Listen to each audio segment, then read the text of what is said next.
বলো যে আসলে ভালো রেজাল্ট ভালো স্টুডেন্ট হওয়ার পিছনে স্কুলের অবদান সবচেয়ে বেশি, না আসলে পিতা মাতার অবদান সবচেয়ে বেশি? Can you explain?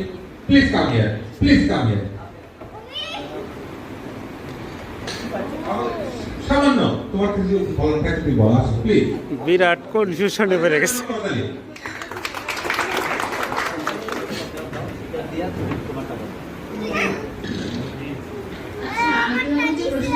সেটার উত্তর আসলে একটু কনফিউজিং। বলতে গেলে বাবা মা বা স্কুলের অবদান থেকে আমার মনে হয় আমার ফ্রেন্ডের অবদান হিসেবে। সাব্বাস সাব্বাস, ভেরি গুড।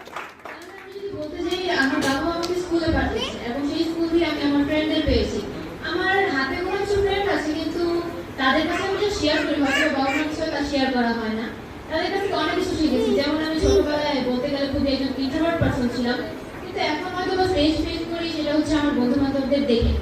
আমার একটা ফ্রেন্ড আছে, সে হচ্ছে বিভিন্ন স্কুলের প্রতিযোগিতার নাম দেয়।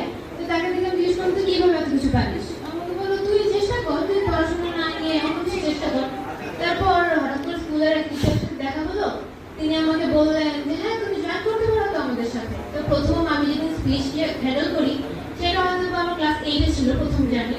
আমি খুবই নার্ভাস ছিলাম এবং সেই স্পিচ দেওয়ার পর অনেক লোক বলেছে তুমি হয়তো তোমাদের টিচারের কাছ থেকে একটু শিখতে পারতে, তুমি আর্টিও করতে পারতে, মানে যেটা আমরা ইংরেজি ভাষায় বলি বুলিং করছি। কিন্তু আমি সেটা কানে নিইনি। আমার টিচারকে আমি জানিয়েছি, তিনি আমাকে হাতে ধরে অনেক কিছু শিখিয়েছেন। এরপরে শুধু স্কুল না, কো কারিকুলার অ্যাক্টিভিটিতে আমি ছিলাম একটা ডান্স স্টুডেন্ট বলতে গেলে ওই টাইপের।